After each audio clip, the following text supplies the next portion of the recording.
Hello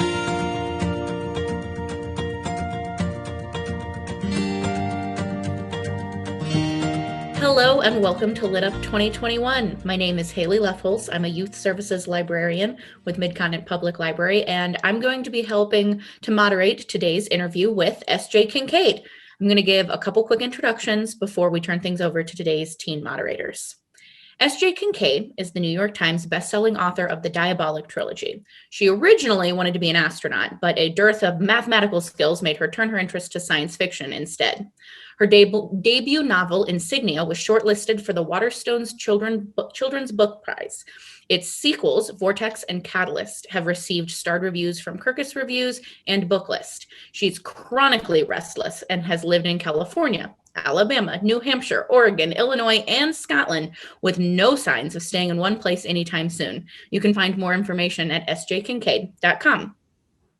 Interviewing S.J. Kincaid today is Addie Valier and Kennedy Graham. Addie has been attending LitUp since it started, but this is her first year helping to plan it.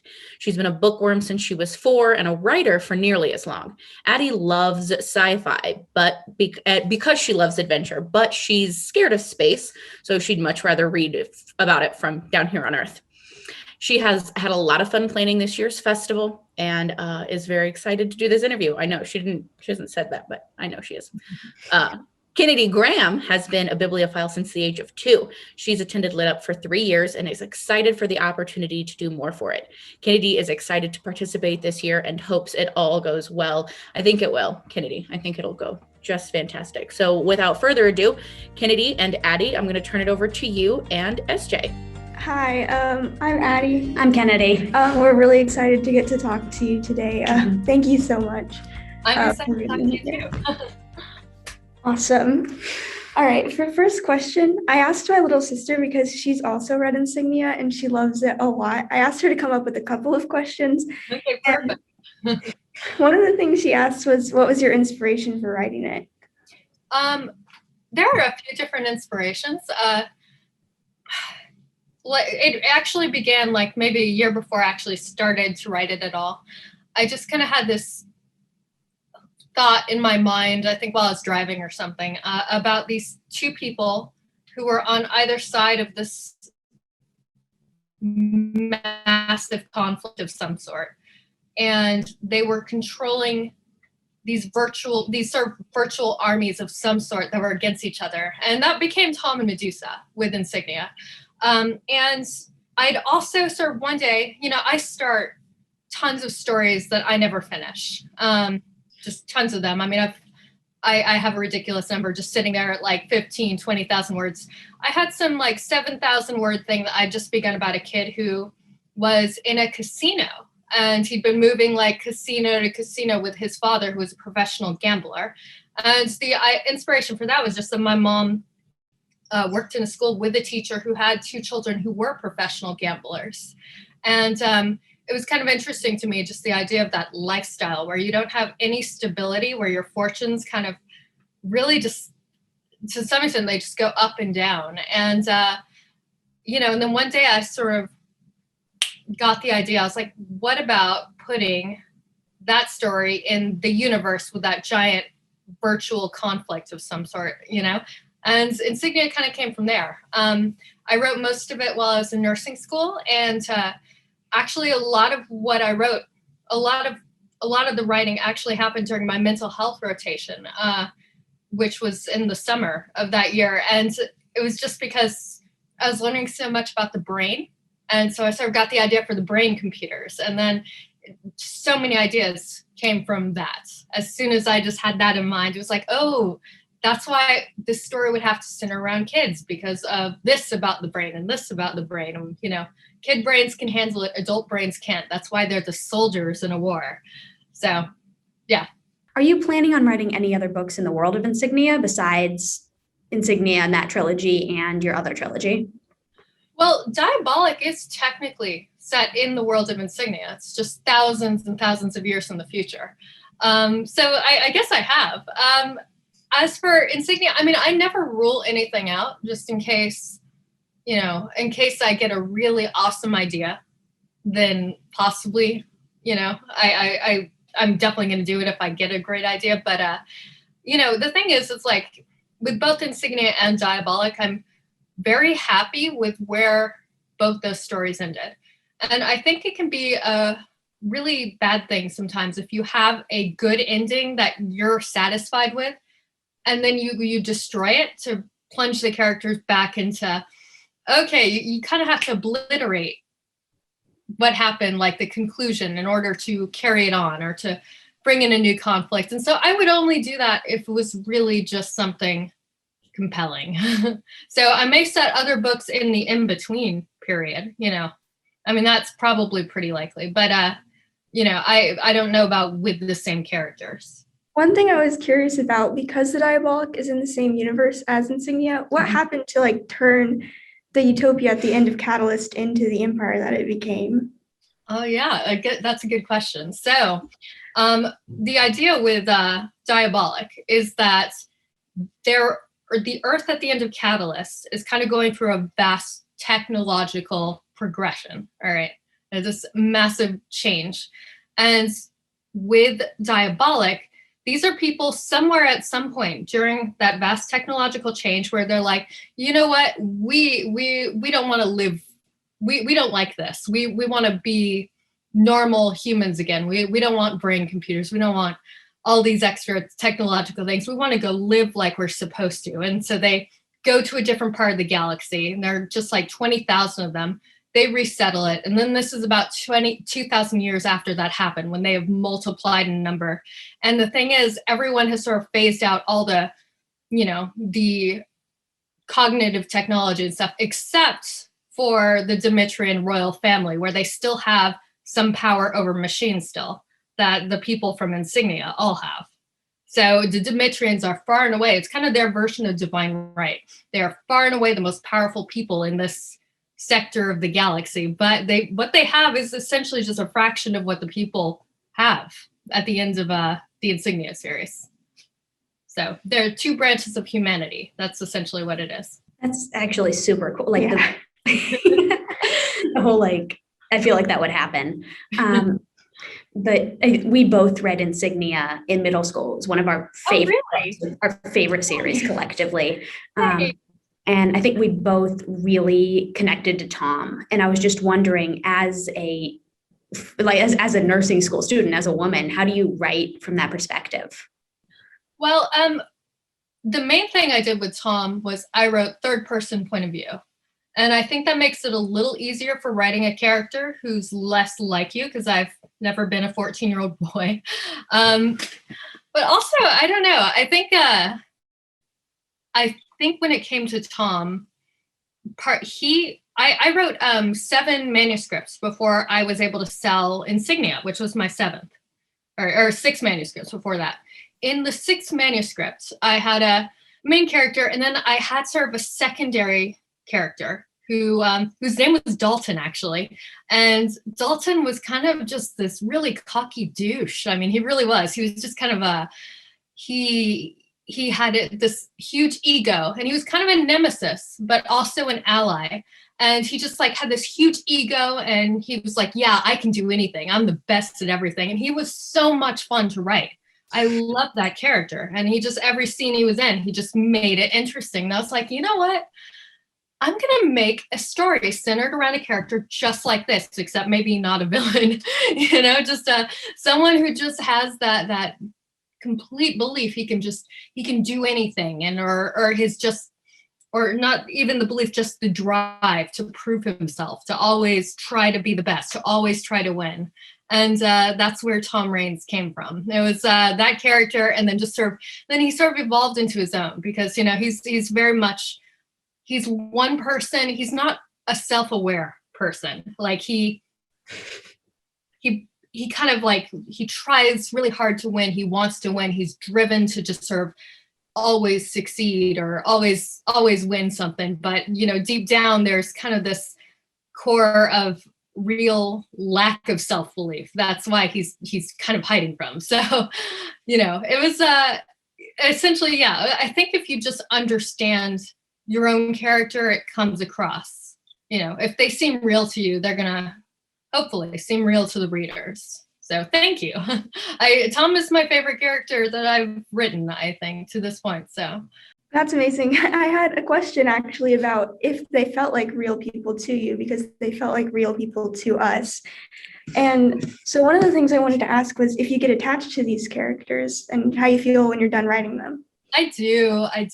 And I still miss the Insignia characters. I miss them so much, and that's part of the reason. I mean, there is always that temptation to go back and write more, but I'm like, no, I have to preserve what I already have, because, for example, there are mixed opinions, but with Star Wars, I didn't like, there were things that were continued that I didn't think should have been continued, and so I don't want to do that mistake.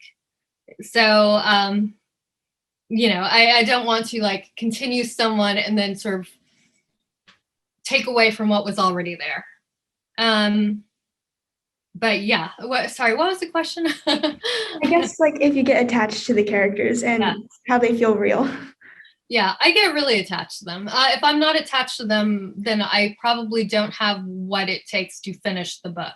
I mean, I told you I start a lot of things that I never finish. And the thing is, it's because I have to get involved with the character and their journey and get excited about what's happening with them in order to even finish the book. Because, it's a big investment of time, putting a month of, at least a month of your life into a book, generally quite a lot more to finish a manuscript.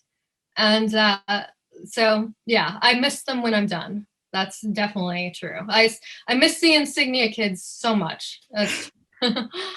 Well, just as branching off what you said about you write a lot of concepts that you don't like fully flesh out into. Do you have anything like really cool that you're just like absolutely in love with, but you can't fit it into a plot or can't fit it into a world? Oh, wow. You know what? For a while, I had something really, really cool that was like, oh man, I can't make this work. And it was, I saw a BBC miniseries called I, Claudius, and it was set in ancient Greece. Ancient Rome. Oh. And it was about this kid Claudius was born into the imperial royal family, and he kind of had to play a fool to survive the fact that his grandmother was kind of murdering everyone else in his family. And I really was like, I want something like that for YA. And, but I couldn't ever make it work. And then one day I connected it with something I'd started with Nemesis, which was the story of a girl who's genetically engineered to be a superhuman. I was like, yes, she will be in that galactic empire, and I will make that kid a secondary character to her. And he has to be insane, not be a fool, in order to basically survive the fact that his family's all killing each other. And so things happen. Like I try never to give up on the idea of a concept. Sometimes I will just come back to something again and again. I'll look at it. It's that moment when you connect the story with some viable concept that it just suddenly comes to life. So, I have another thing I'm working on right now that I really want to. I don't know if it's going to go anywhere. Obviously you still have to sell it and stuff, and it might be a little older than YA. It was just like, I want something about a very unlikable woman, in sort of the internet age, just someone who's just, and suddenly I figured out ways to make it work. Just a sci-fi setting again, and just how to make it happen. So hopefully that goes somewhere. We'll see. But it's just that moment when it just connects, and suddenly it's like the ideas suddenly start to come, and that's how I know it's the right way to go. Like I suddenly get excited about what's going to happen in the story, what I want to write in the time ahead. So I know you guys both write, or you're a writer and you're a reader, right? I've tried writing. I'm not great at it. That's everyone. That was, good. Just do it. And that's how you get good at writing. So you're probably better than you think. That's what I would guess. Yeah, I think everyone's better than they think they are most of the time. When you're writing in a world that's like further removed from our world than Insignia, because in the Diabolic, it's, a whole galactic empire. It's a lot different than Earth. Is that harder? It depends. I think you have to do a little more of the world building in your mind. In a way, it's kind of more freeing in a sense that you get to build up this culture and their rituals and sort of Diabolic, something that, and with Diabolic, because I kind of based it on the idea of ancient Rome, I was able to incorporate some of that. And also I never want to write one myself, but I love books set in Tudor England. I love things like Elizabeth I, Henry VIII, all that stuff. I love reading that. And so I was able to base some things. I was able to take some stuff from that too. She was another person who was royal, who basically, Queen Elizabeth was a person who feared her own family. Her own family was like, her sister was her worst, like the biggest threat to her life. And it was at the center of a giant ideological conflict, just like Diabolic. So, a lot of the things that happen in history and stuff that I'm interested in, I'm able to sort of incorporate into what I'm writing. And that helps with world building. At some point, once you've kind of constructed enough of it, you already sort of know the system and it's there in your head. And sort of once it's in your head, you just write around that and then hope the task becomes communicating to the reader what you have world built in your imagination. So, and not overloading them. I know with Insignia, when I wrote that the first time, I overloaded a little bit early on, which I probably wouldn't do today. I mean, I'd probably know a little better. But, you write and you learn. With that, as part of your world building process, how do you world build in something that's like set on Earth, like something you have a more strict like guidance for what society already looks like? Well, I think with that, to some extent, for example, if I said something at an American high school, public high school, there a lot of people through not just experience, but also through mass media are already familiar with a lot of the conventions of it. So I wouldn't need to explain, well, homeroom is the class that you do at the beginning of the day. Like I wouldn't need to do the expository paragraph because, even people who are reading this in the Philippines, they're exposed to a lot of the same mass media. So they'll have a sense of what we're talking about. Like the locker was a rectangular casing with a combination. Like if I was writing that, if you're 500 years from now, someone's probably going to have to describe it when they're writing historical fiction set in this era. So, I mean, to some extent, then it just becomes your judgment about figuring out what you need to explain, what you don't. Like if there are unique aspects, then that's when you sort of put in something here or there. That's where you focus on the world building part, because there are so many intricacies that you just don't really think about in like schools in different regions of the U.S., how they respond to snow days, etc. Just little things, and that's where the world building comes in.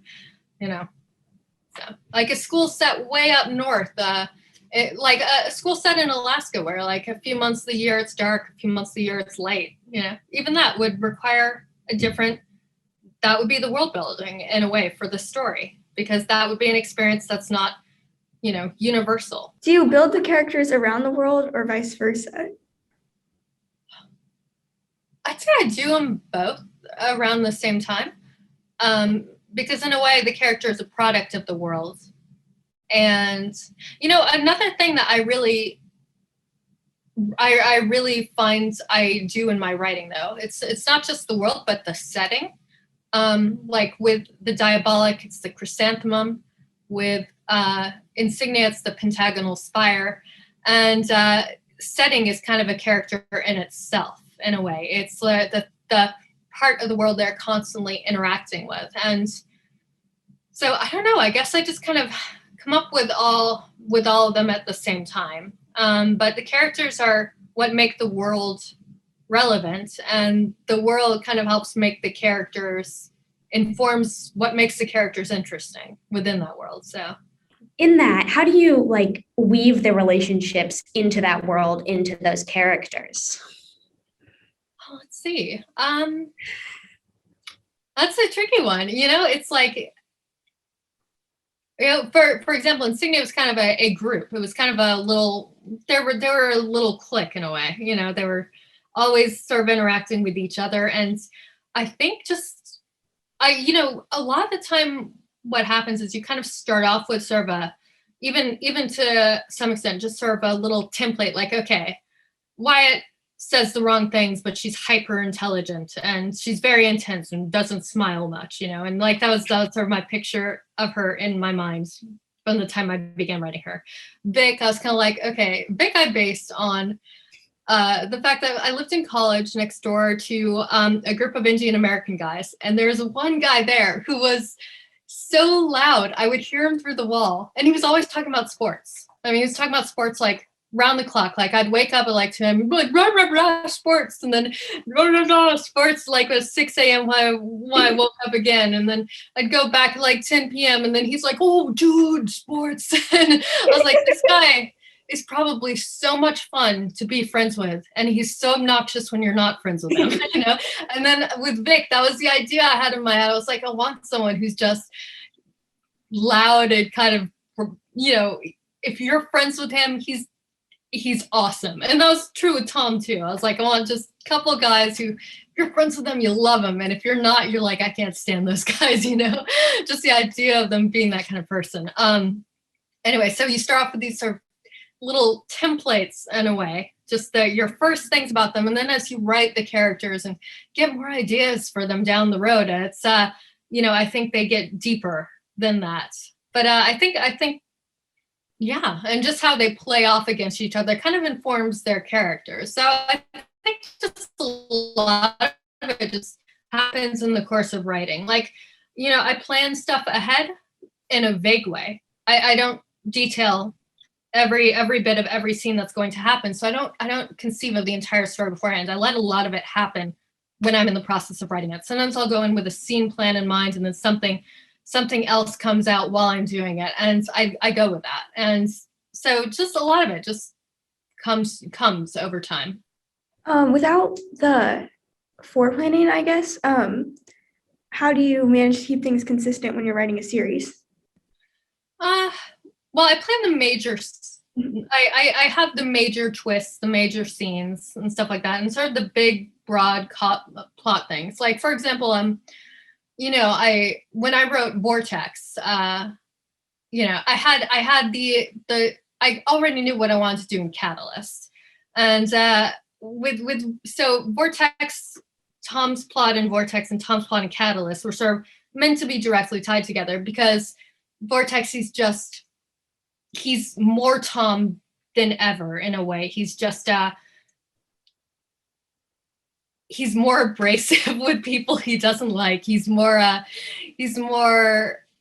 just like hardcore, I'm gonna prove something. And then he has that first serious encounter with the fact that Vengerov is actually a deadly threat to him. And it's kind of the first brush with real world consequences, the fact that this man can destroy his life if he wants to.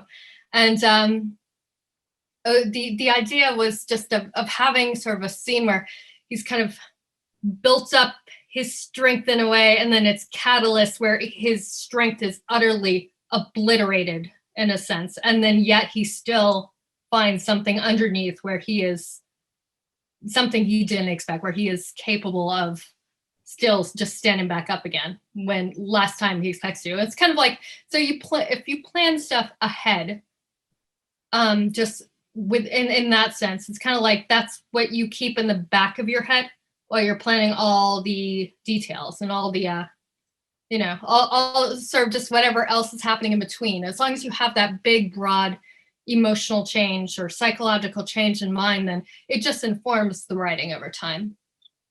And I think that's how it stays consistent. Hopefully I stay consistent. Well, you got really excited about that character arc, and I was just curious, do you have a specific kind of thing that you love writing, like a specific trope or favorite scene that kind of throughout everything, it's this is the thing that I love?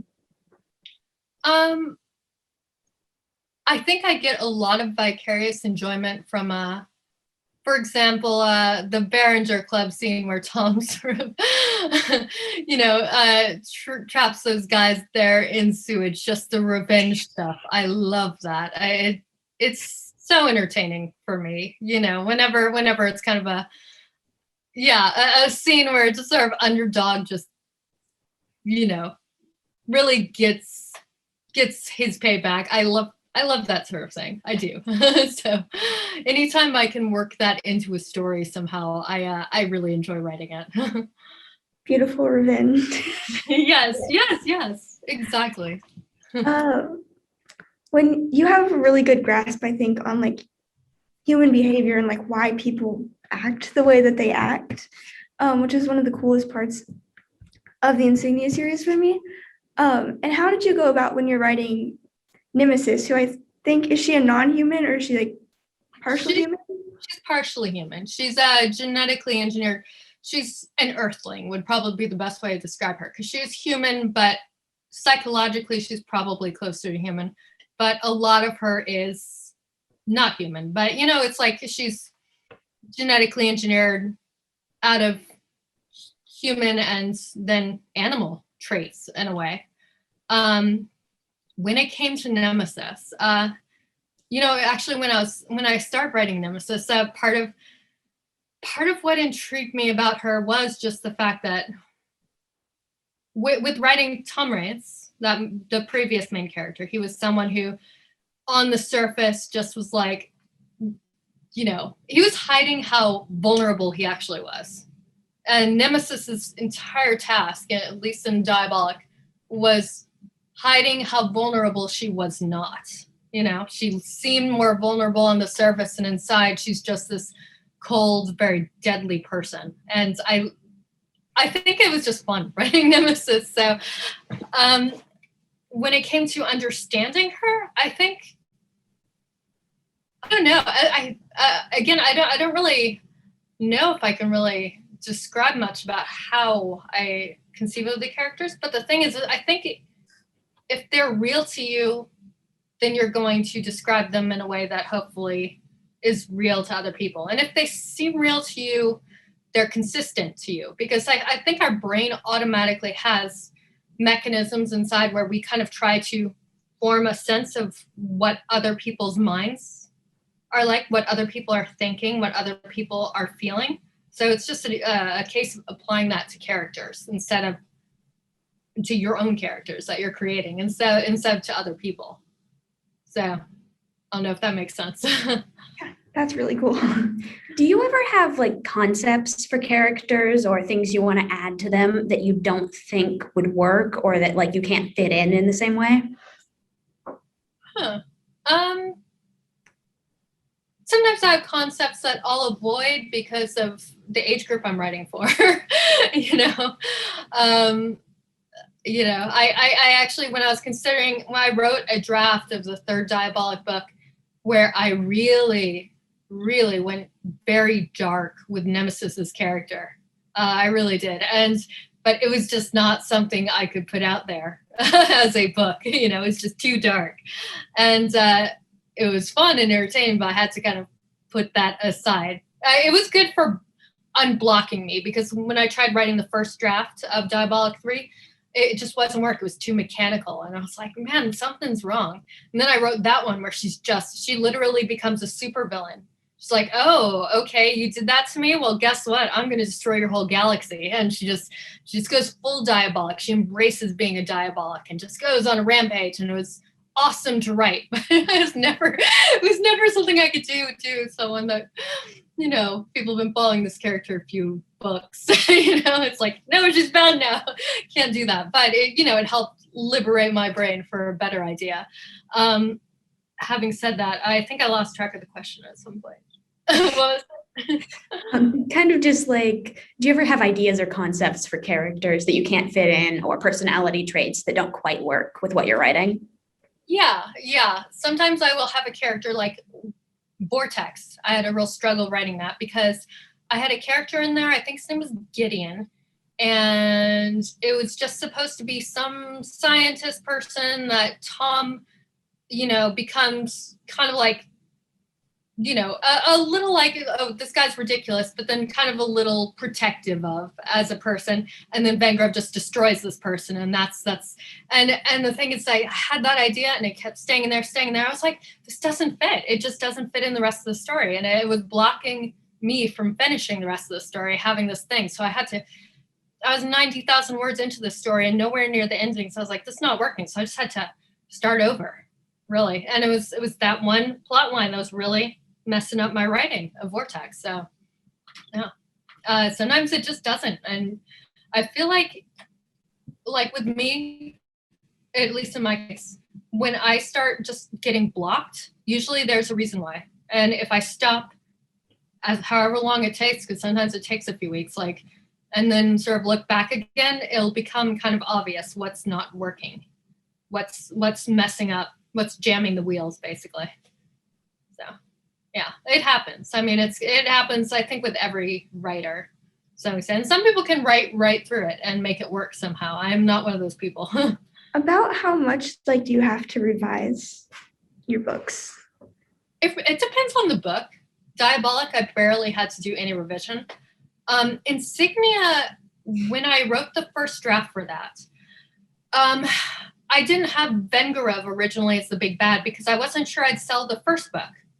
So I had a vague plan for what I'd do if there was a series, but I wasn't sure I'd even sell Insignia. I was still at the unpublished writer phase. So once I sold Insignia and I sold it, I was like, I want to sell 5 books. And then my agent's like, let's pitch it for 4. And then HarperCollins is like, let's buy 3. And then by the time I was writing the third book, I was like, thank God it was only 3, because I had that much plot. Having said that, I'm sorry, I lost track of the question again. What was it? What did I say? This is why I'm not a nurse. I don't know what you said. I said how often do you or how much do you have to revise? Okay, yes. Okay, so with Insignia, when I was revising that, so I had a different character, not Blackburn, who was in the Blackburn role, but he acted more like Vengerov. He was basically Vengerov's characterization, but he was the programming teacher and, kind of had that same role in the story. And as soon as I knew I had 3 books, so then I had a series. And so I was like, okay, Dalton cannot be the big bad for this series. He's just not, he's too thoroughly beaten in the first book. And so I had it in. I was like, okay, Vengerov is going to be the guy. And as soon as I came up with Vengerov, and Vengerov was the name of a character in that 6th manuscript too. Anyway, as soon as I had the idea for Vengerov, this bad guy, I was like, oh shoot, he and this character, they act the same. I have to tear out that character, put in a new character. And Blackburn, basically, as soon as I came up with him, he had a much more complicated backstory. He was a much more complicated and much more ambiguous character. And he also had a relationship with Wyatt, and it just worked, but it added quite a bit more that I had to put in there. And, so as soon as I thought of Blackburn and I thought of Vengerov, I was like, I want them to hate each other for some reason. Because there's a movie called Platoon set in Vietnam where this young soldier is sort of torn between these 2 leaders of this platoon, and one is just this cruel psychopath and one is sort of this mentor type. And I was like, oh man, I want something like that, so I had to do a lot for Insignia. So it really depends. If I come up with some really amazing thing, I will gladly tear up the book and put it in there if I can. When I wrote Vortex, the second Diabolic book, I had an entire character who was there, who's kind of basically the 3rd major character after Nemesis and Tyrus. And I think his name was Valmont or something. And he's this conniving aristocrat. And my editor looked at it, he's like, why is this character even here? You can just get rid of him. I was like, oh, so I did. And it worked so much better. That's what a good editor does. A good editor notices, hey, just ditch that character. So yeah, it depends. Catalyst was very little revision.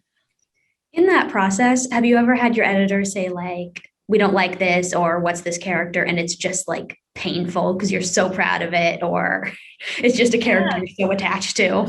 Yes, actually, Diabolic, when I first wrote that draft, there was something I put in there that was a bit of a nod to Jane Eyre in a way, because Nemesis, being who she is, She's someone who's very inexperienced with emotions and has sort of closed herself down to the possibility of stuff. It's kind of the Jane Eyre situation. So I kind of had Tyrus do a little of what Mr. Rochester did and kind of try to make her a bit jealous and finally like succeed in getting her to be like, at him. And I love that. But my editor's like, he seems like a jerk. Don't do that. I was like, no, I like it. I like it so much. I like Jane Eyre too.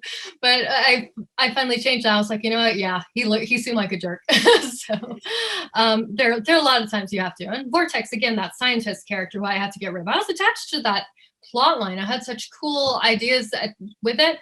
And then once I got rid of it, I was like, yeah, that would have completely distracted from the rest of the story. So there are definitely times you have to, it's kill your darlings. That's what they call it. You just have to do what's right for the story. So, and you often don't see it at the time and then you do later. So, but again, if you have a bad editor, then they'll suggest something that may not be right. So you kind of have to also stand your ground when it's important to, because ultimately you are the writer. You are the one who needs to create this. So if you get bad advice, then you need to learn when not to listen to it. So luckily I've mostly had good advice. With the scientist character in Vortex, that made me think of when you said he was ridiculous, but also someone Tom was attached to. That made me think about the guy who was trying to trick Tom into seeing gnomes. Oh yeah. Well, I was wondering if that was part of the original. Yeah. Oh man, Walton Kovner. I really enjoyed writing Walton. I wish I'd actually had a chance to do a bit more with him because he just liked messing with people's heads. That was it. I mean, he was just like, I don't remember where he came in. I just knew as soon as I thought of something absolutely absurd centered around him, I was like, yes, I want him in there. Yes. Sorry. We had a lot of inside jokes centered around Insignia when we were in middle school. And I've wondered this for 4 years. What do you have against Connecticut? Oh, I have nothing against Connecticut. I just knew it was Wyatt State. And Connecticut, there's a stereotype about people from Connecticut not being as open with their emotions or whatever. So there's some stereotypes, I lived in New Hampshire for a while. So, I heard those little stereotypes. So I was like, okay, Vic, if Wyatt's from Connecticut, Vic is going to needle her about Connecticut, so I just wanted Vic to find something he could just make annoying about where she lived or whatever. It's like, well, Connecticut seemed as harmless a thing as anything else that Vic could just annoy her about. So I figure people from Connecticut would be okay. Now you know. Yes, finally. Okay, with having lived in so many different places, do you find the place that you live influences your writing? To some extent, yeah. A lot of the time when I'm in a place, for example, when I recently was living in Alabama, I was doing it so I could sort of be around space camp. I was in Huntsville, and the thing about Huntsville is it has it's Rocket City. So there are kind of these large model rockets there. NASA, the NASA Marshall, which deals with the International Space Station, is there, and kept meeting people who worked for NASA or worked on rockets and stuff like that. And so it was kind of, I write science fiction, so it was kind of a good place to interact and sort of, it was sort of helping me with feeling in the sci-fi mode in a way. So I associate things I've written with where I was at the time I was writing them. Like Insignia, I was in Ohio, and Vortex, I was in Chicago. Catalyst, I was back here in California. Diabolic was kind of California and Chicago. And so I don't know. I don't know if they directly influence, but a lot of the time when I move somewhere, I mean, I kind of want to, draw upon something if I can, because, everywhere you go, it kind of puts something new in your head and it sort of puts you in a slightly different frame of mind until you settle in the same pattern of going to the same coffee shop and grocery store every day, that sort of thing. I tend to, the first 3 months anywhere, I really enjoy, and then I sort of, then it's just where I live. So I think that's always the best period for new ideas in a way. When you were a kid, were you like into science fiction? And if you were, how did that like influence your writing now? I was really, really into Star Trek. And I was through about 6th grade until I realized, oh my God, it's really uncool to be into Star Trek. And so I started hiding the fact that I was into Star Trek, but I was still very into Star Trek. So it wasn't until I was in college and, I was coming back from somewhere with some friends. I was like, guys, I really like Star Trek. And they're like, they did too. And I was like, oh my God, yay. It was such a great moment. And so I've been open about Star Trek ever since. But Star Trek was a huge influence on me, for sure. It was, I don't know, I think I was watching it probably as far back as I can remember. I think it really influenced my philosophy about what our future should look like.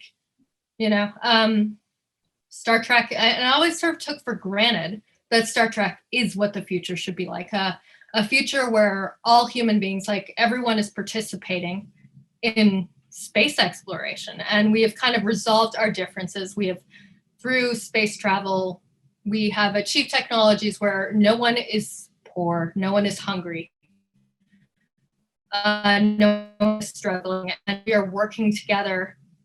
And we have turned our focus upon learning as much as we can about the cosmos. And that is always in the back of my head. If I'm thinking of a happy ending for something, it's always going to be, an ending that sort of inclines more towards that. I think it's my utopia narrative in a way.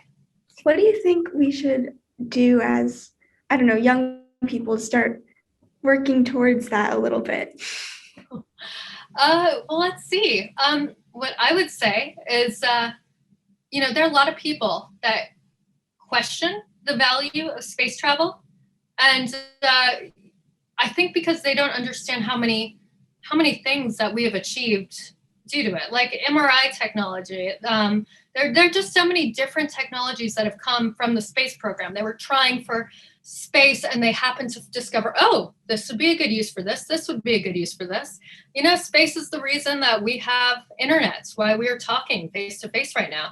When you're trying for one goal, you end up happening upon other goals along the way. And the important thing is that process of trying. I feel like space is incredibly important because, humanity, it's important to have a reason for why we're here, to have some sense that there is some new horizon we can reach. Otherwise, it kind of gets depressing. If you're just like, all right, we're just going to stay on this planet forever. Sun is going to destroy it in 1 billion years. So that's the lifespan of humanity. Well, it's not going to destroy it in 1 billion years. It's going to get too hot to exist on Earth in 1 billion years. Stuff like that. We can accept that, or we can think that we have a limitless horizon. And I think that's what space travel is about. So young people, I would just say it depends if you're interested in space. If you find it interesting, read about it. And next time you hear someone say it's a waste of money, you can counter that. And otherwise, I would say just whatever your passion is, whatever interests you as a person, like follow it, just research it and study it. And in my case, for example, if you want to be a writer, sometimes even when you're interested in something, you kind of need to find something else that's a little more practical that you can do as you do the other thing. Like writing, I went to nursing school because I knew I wouldn't be able to live off writing alone, or at least I thought I wouldn't. Luckily, I have been so far. But the thing is, it's like, even if something is not something you can do directly, keep it in your life and don't give up on it, and just follow your passion. I mean, that's so cliche, but it's true. It really is. I mean, I feel like if you give up on something just because it seems hard, just because it seems impractical, just because it's outside your realm of likely achievements or whatever, then I feel like that kind of makes your life smaller than it needs to be. Let's just keep your possibilities open. And so if that's a roundabout way, but yes, that is what young people should do. And I think that would lead people naturally to keeping in mind the idea of space as our future. So, Do you have any other passions in your life that you think have influenced your writing? I really love Tudor England, that history. I think I love that time period. And I think it did because originally when I was in college, I was like, I want to write a book about Elizabeth I. And then I discovered I was way too lazy to get all the historical details right. I don't have a good mind for details. I miss details. And also, I like writing things set in the future. I like technology. But the thing is, I feel like that has been something that's really it really began when I was 14 years old. And my sister, do I have that book right here? Oh, it's somewhere right here, but I'll take too long to find it. I picked up a book that was in my bathroom and my sister left. It was called Legacy by Susan Kay. It was a novelization about Elizabeth I's life, birth to death. And it was so good. I started reading the first few pages. I couldn't put it down. And I reread that book like 40 or 50 times over the years that followed. I majored in history originally. And so that's been a big element in my life and it's sort of my interest in that. I was never interested intellectually in stuff until I really got into Tudor England. And then it sort of expanded now, like the French Revolution, Roman Empire, etc. But that kind of stuff is just there in the background. I think it does kind of influence the writing, but it's separate. I think my number one books I read are still historical fiction, even though I have no interest in writing it whatsoever. I just, I devour those. Is there any books that you're reading right now that you're liking a lot? I just read an amazing book, and it was called Vita Nostra. All right, and it's a translation from I think it was a Russian language book, and it was so interesting. It was like it was not a magic school per se, but this girl is sort of coerced into going to this academy where they won't tell them why they're there or what they're trying to achieve, but they keep giving them these mind exercises to just change how they think. And over the course of the book, and once they sort of have changed how they're able to conceive of reality, they're able to manipulate reality in a sense. And it was just it's just such an interesting book because it felt like it was challenging my mind in a way when I was reading it. And I love that feeling. The other book that gave me that was like a book called The Secret History. So, books where you kind of feel like you're kind of being altered a little by the book. It was a magical reading experience in that sense. So Vita Nostra, I would recommend that. With the way that legacy influenced you, do you ever wonder or hope that your books have influenced other people like that? That would be absolutely the most wonderful thing if it could. Yes, I would feel really, really satisfied if it could have an influence on anyone. So hopefully a positive influence. Your book ruined my life. Oh God, but so that's kind of a cool thing about being a writer is that there is that possibility. That is pretty cool. Definitely. When I got the Insignia trilogy for Christmas like 3 years ago, that was the best day of my life. So. Oh, you know what?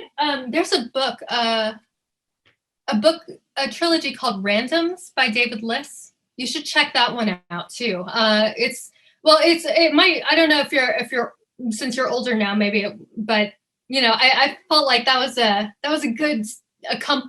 have been a good book too, because it had kind of a protagonist who was also kind of like had a sense of humor, but was also kind of always getting into jams, always getting into trouble. It was like space and there are aliens. It was entertaining. It's a good book. So Yes, thank you. And just branching off that question, with the worlds that you write, have you ever considered incorporating like alien life into your stories? Yeah, I think I am.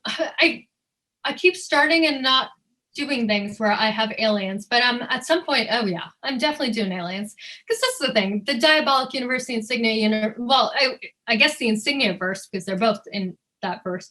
They're definitely aliens. I mean, there's no question alien life exists. If we exist, I mean, considering how vast the universe is, it would be silly to think that there would only be humans. However, there's the possibility with Diabolic, they're kind of isolated in their own little thing. The universe is so vast, there'd be the possibility that it would be so far apart that it would be unlikely, you'd be unlikely to encounter each other.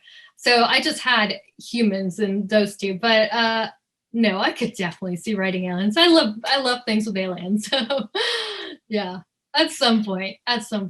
Would it be a challenge, do you think, to write aliens? Oh yeah, to write them well. It would. I think that's the thing. Okay, so you have something like Star Trek, for example, and this could be a flaw, but it's also part of what makes the show relatable. A lot of the time, the aliens are sort of they look like humans with something different with their foreheads, and then they're a metaphorical representation about human culture. And I think this is the thing I always think about. If we encountered real aliens, like if you consider human eyes, we only see a limited amount of the light spectrum. Our ears can only hear a limited amount of sound. I mean, there are things dogs can see that we can't. And that's just our brain interprets reality due to a very limited amount of input that we're actually capable of noticing. And so with that in mind, it's like I often have wondered if there were aliens, would we even know what we're looking at? Would we even understand what we've encountered? Would we perceive them? I mean, could they be so completely different from us that we wouldn't even realize they're alive, much less sentient? And the crazy thing is, like, we discover bacteria living in boiling acid. I mean, they've discovered life in more and more extreme situations. So a lot of the time when we've considered like, okay, life would have to have an ocean, would have to have oxygen, etc., it could be different. It could be living in conditions that we can't even conceive of. And that's why it's going to be so interesting. It's probably going to happen definitely in your lifetimes.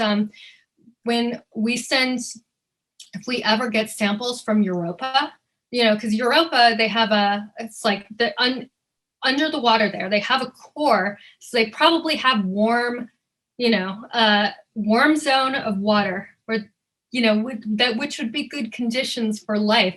If we found, even if it's microorganisms, if we could get some just to analyze and see, do they have DNA? I mean, or what are we dealing with? Stuff like that. It's going to be fascinating once we actually do understand what is out there. And it's probably just going to be microscopic stuff. But even so, it could be completely something that blows our minds. In theory, if you were going to write like a whole different story about it, like an alien race, how would you incorporate not just like the world building process, but also your own preconceptions about alien life?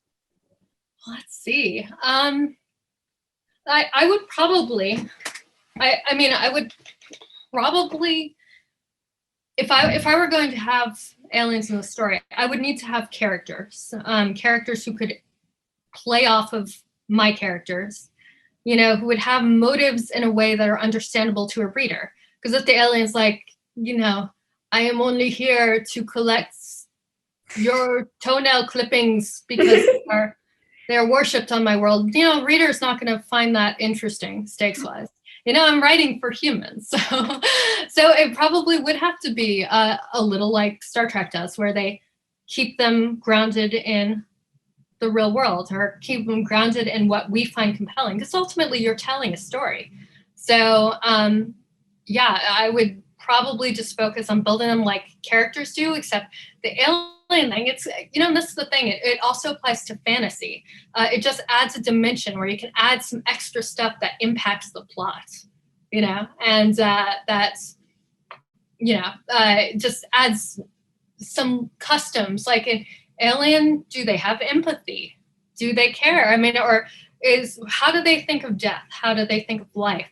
Just stuff like that is where you can put it in. It would just be like, on Earth, we have giant cultural differences in different ways, or even just small ones. Like, I remember I was learning Russian, and many, many, many years ago. And you don't say, I'll be there, I'll be home tonight. You say, I'll be going home tonight. And because it's kind of like considered a superstitious thing almost. That's what I was told by my teacher. It's kind of like, you don't want to, like, not to say that you're going to be there, but that you'll be going there, just so you don't test your luck or something. And that's a tiny difference, but that's cultural difference. So with aliens, you're going to have to kind of figure out things like that and hopefully magnify them. So I think that's the approach I would take, is just that this is a different culture I'm inventing. But I mean, even Diabolic in a way was an alien culture compared to ours, but they were still humans for the most part. So yeah, I don't know. It'll be a challenge. It'll be interesting. Do you like science fiction, like, as opposed to writing historical fiction, because you have more room to, like, play with the structure of the world? Yes. Yeah. And also, I think, I don't think there's anything you can do in another genre that you can't do in science fiction. I mean, for example, fantasy. Anything that's in fantasy, you could figure out a way to make that science fiction. I mean, I've always thought elves and Vulcans are very similar, just the idea of them. You can have someone with the telekinetic powers in science fiction. You just have to ground it in the laws of the universe. Like, why is this person able to do this? Like, what is their technology? Is it some sort of quantum entanglement thing? Stuff like that. So, I like science fiction because it is the freedom to do so many things. The thing is, you're writing Lord of the Rings. You cannot have an alien invasion in the middle of that. You can't do it. But vice versa, you can pretty much incorporate a lot of the things from, you could do anything Lord of the Rings in science fiction if you just, figure out a way. So that's what I love about it. Plus, I like things set a little bit in the future, so I have a little more freedom to speculate about where things are going to go. I was going to ask a question, and I'm realizing that might lead off onto a tangent, and I think we're almost out of time. So do you have anything else? Is there anything else you would like to talk about? Well, actually, yeah, I'll just say one thing. It's for any of you who want to be writers, all right? So it took me 7 books to get published. And when I wrote pretty much from the time I was young, but I never finished an entire book until I had already graduated college. And I didn't believe I could write an entire book. I would start and stop so many things, just like I do now. I would start, stop. And the reason I actually wrote my first manuscript was because my best friend and I in Chicago were like, as a joke, we're like, hey, let's write kind of a silly parody thing together. We decided to write an entire YA manuscript, and we were just writing back and forth. When I sort of was like, oh, I don't know if I can keep going, she would do it, and back and so on. And then one day I was at work at my call center job when I was obviously not the best employee because I finished the manuscript there. And it just clicked into place in my mind. I was like, oh my gosh, I just wrote it. I finished one. I finished a book. And as soon as I knew I could finish one, I realized I could finish others. And I knew that suddenly this possibility of being a writer opened up to me. So what I would say is for any of you guys writing, it's okay if it takes a while. You learn from the times when you don't succeed. It never hurts you to write. It never hurts you to try. I used to be really humiliated and self-conscious about the idea of anyone seeing my writing. I mean, and this lasted even before before I began pitching that first manuscript to agents or trying to find an agent for it. As soon as I'd started receiving enough agent rejections, like, nah, we don't like this, something changed the embarrassment or whatever, it sort of went away. And it's like by the time I got published, I haven't been self-conscious in forever about my writing. The thing is that that's a hard thing a lot of people have to go through. There are a lot of tough things that you learn only by doing. And this doesn't just apply to writing. This is art. This is anything where you're trying for something that a lot of people want to do, but not a lot of people get a chance to do it. The only thing that you control is whether you persist and whether you quit. So if you really want something, do not quit. Keep trying, and just consider it something, just consider it a tribute to your persistence every time you get a no. Because, you'll get some. And you know what? The more you get, the more awesome it is when you get to that end point. So that's my advice. Awesome. Thank you so much. Fantastic. Thank you. Great questions. That was great. That was a great interview. That was a great way to end the interview, to hear that wonderful advice.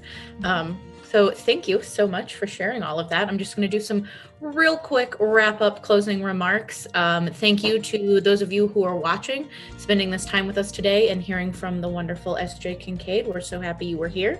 Thank you to Addie and Kennedy for conducting a great interview. I love your enthusiasm and how clear it was that you guys are super, super into everything that S.J. has written.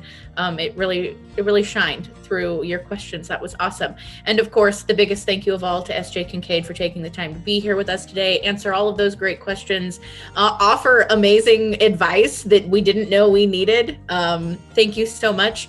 We hope that everyone has enjoyed today's session, and we hope that you get to check out some of our other LitUp 2021 sessions. Thanks.